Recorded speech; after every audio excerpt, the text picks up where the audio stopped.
Hello friends, आइए आगे बात करते हैं जमोवी पैकेज के बारे में। जमोवी पैकेज में हमारे पास टी टेस्ट 3 तरह का है। T test independent sample, T test one sample और टी टेस्ट पेयर्ड सैंपल। तो इसमें हम देखते हैं कैसे काम करेंगे और एक बार क्विकली हम रिवाइज कर लेते हैं कि बेस पैकेज में हम कैसे काम करते थे। तो हम निकालते थे, जैसे मीन ऑफ एमपीजी है 20। मैं चेक करना चाह रहा हूँ क्या ये 50 है, ये और इसमें और 50 में सिग्निफिकेंट डिफरेंस है क्या।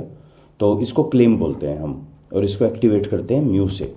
जब म्यू किया, one sample T test run हुआ और वहां पे हमने कहा कि मीन था 20, चेक कर रहे हैं आप 50, डिफरेंस है इसमें और दोनों में जो टी वैल्यू आई वो आई -28 और बहुत ही सिग्निफिकेंट है। There is a huge difference between 20 and 50। इसी को अब हम करेंगे T test one sample 1s लिख के। पहला आर्ग्यूमेंट है डाटा फाइल, दूसरा किसको चेक करना है और तीसरा टेस्ट वैल्यू। इससे हमारे पास देखिए ये 28.07 जो था 28.07 p value, null hypothesis, not accepted. So वही चीज बहुत ही उसमें कम उसमें दे दी। और इसके फिर अगेन बहुत सारे आर्ग्यूमेंट हैं। अगर आप इसमें और क्या एक्टिवेट करना चाहें यहाँ देख लीजिएगा। कॉन्फिडेंस इंटरवल चाहिए आपको, क्यू प्लॉट चाहिए, इफेक्ट साइज चाहिए, ये सारी चीज इसके अंदर आप एक्टिवेट कर सकते हैं। सिंपली आपको टी करना होगा, कैपिटल टी या ट्रू, वो चीज यहां आ जाएगी। इसी तरह से अगर हम देखें टू इंडिपेंडेंट सैंपल, तो हम लिखते थे T dot test MPG depends on, ये टिल्ड सिंबल का मतलब है डिपेंड्स ऑन, तो मैंने कहा इट डिपेंड्स ऑन एम। तो ये रन करता है वेल्च टेस्ट, क्योंकि by default var dot equal false होता है। तो अगर हम वेर डॉट इक्वल चेक करें तो ये हमें दे देगा टी से, two independent sample T test. Okay, T value है -4, सिग्निफिकेंट डिफरेंस है दोनों में। यही चीज हम अब बहुत इजीली कर सकते हैं। टी टेस्ट इंडिपेंडेंट सैंपल, पहला आपका डाटा फाइल का नाम, दूसरा इंडिपेंडेंट वेरिएबल डिपेंडेंट का नाम, फिर इंडिपेंडेंट का नाम। और अगर आप चाहें तो यहाँ वेल्च भी कर सकते हैं, Welch is equal to true. तो अब मैंने कहा कि दोनों ही ले लीजिए, टी भी है और वेल्च भी है। तो देखें इसके अंदर वेल्च जो है वो टी में हमारा 4.106 था, वही वैल्यू आ गई है हमारी।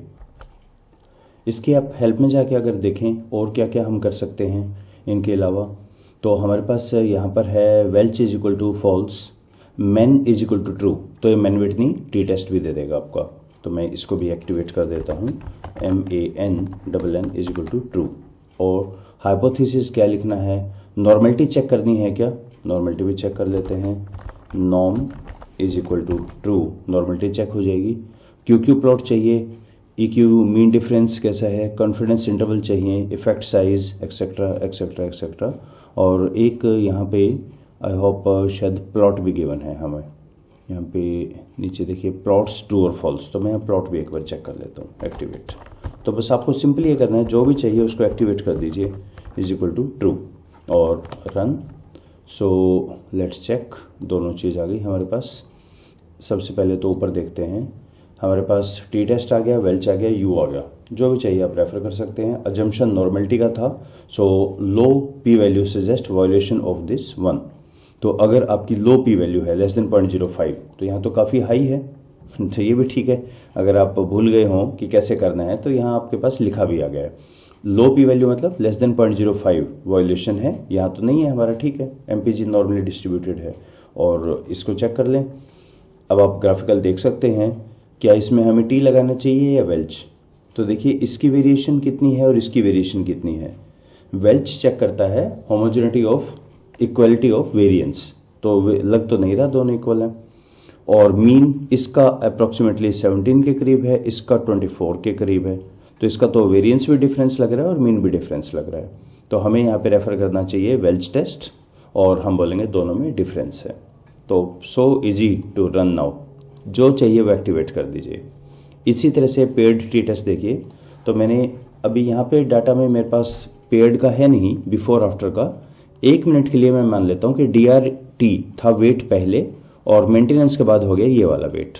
क्या दोनों में सिग्निफिकेंट डिफरेंस है, क्योंकि ये कंपेरेबल है 3 के। अब देखिए 110 से तो नहीं कंपेयर कर सकता ना मैं से, ना 17 से, ये कंपेरेबल है। तो weight before weight after 1 minute के लिए मान लेते हैं। तो हम टी टेस्ट में काम करते थे first variable, second variable, paired is equal to T, इसको एक्टिवेट करते थे। तो आपने देखा बेस पैकेज में टी डॉट टेस्ट ही है हमारा। म्यू एक्टिवेट करेंगे तो हमारा बन जाता है वन सैंपल, टिल्ड एक्टिवेट करते हैं तो टू इंडिपेंडेंट सैंपल, और पेयर्ड को एक्टिवेट करते हैं तो बनता है पेयर टी टेस्ट। अब हम इसको करेंगे इस तरह से, pairs list I1 item 1 item 2। अब आप चाहें तो कई पेयर इकट्ठे चेक कर सकते हैं इसमें, तो सेकंड लिस्ट I2 I3 ऐसे करके कर सकते हैं। तो रन करें तो ये हमारा आ गया पेयर टी टेस्ट। हमारी वैल्यू आ रही है 1.52 1.5216 वही थी, और पी वैल्यू 1.138, कोई डिफरेंस नहीं है दोनों पेयर्स के अंदर बिफोर एंड आफ्टर, राइट। तो तीन तरह का हमारा यहां बन गया T test 1S, T test IS और T test PS, paired sample. ANOVA भी देख लेते हैं एक बार क्विकली। अनोवा के अंदर हम पहले काम देखिए, अनोवा होता है AOV, एनालिसिस ऑफ वेरिएंस, ये है अनोवा। पर इसमें पहले हमें चेक करना चाहिए 11 कार करके 11 टेस्ट, जो बताएगा कि इनके वेरिएंस इक्वल है या नहीं है। तो इसने कहा नहीं जी वेरिएंस तो इक्वल नहीं है, आपको एक्चुअली वेल्च यूज करना चाहिए यहाँ पे, राइट। इसी तरह नोर टेस्ट में हम चेक करते थे शेपेरो-विल्क टेस्ट, क्या ये नॉर्मली डिस्ट्रीब्यूटेड है, तो इसने कहा हाँ नॉर्मली डिस्ट्रीब्यूटेड है। ये दो अजम्पशन होते हैं हमारे 11 टेस्ट ऑफ होमोजेनिटी और नॉर्मलिटी टेस्ट, राइट। और फिर हम लगाते थे अनोवा। तो अनोवा में मैंने यहाँ पे काम किया है, क्योंकि CYL मेरा है एक्चुअली, CYL तो देखिए डाटा फाइल में ये तो 468 है ना। R को कैसे पता, ये कैटेगोरिकल डाटा है। अगर मैं इसकी समरी देखूं तो ये तो मिनिमम मैक्सिमम मीडियन मीन बता रहा है, इसके अनुसार तो ये न्यूमेरिक वैल्यू है। तो मुझे बताना पड़ेगा नहीं न्यूमेरिक नहीं है, ये फैक्टर करना पड़ेगा, इसे कोड है ये 468।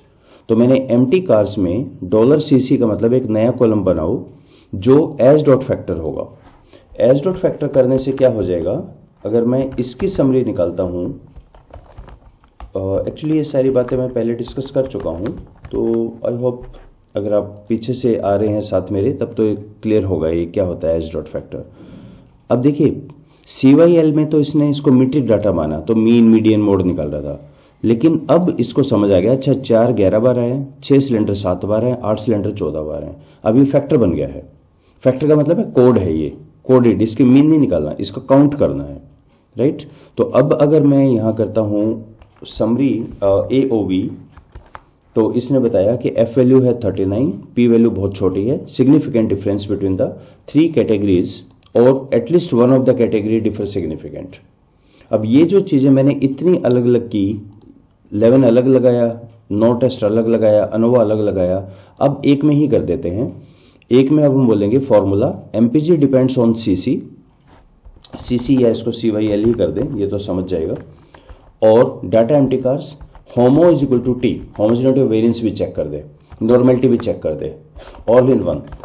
तो चलिए ये हमारे पास आ गया कि होमोजेनिटी ऑफ वेरिएंस टेस्ट आ गया, नहीं है जी इक्वल, नॉर्मलिटी बिल्कुल नॉर्मल डिस्ट्रीब्यूटेड है, F वैल्यू आ गई 39.69, पहले भी इतनी आ रही थी, तो और बेटर फॉर्मेट में आ गई है।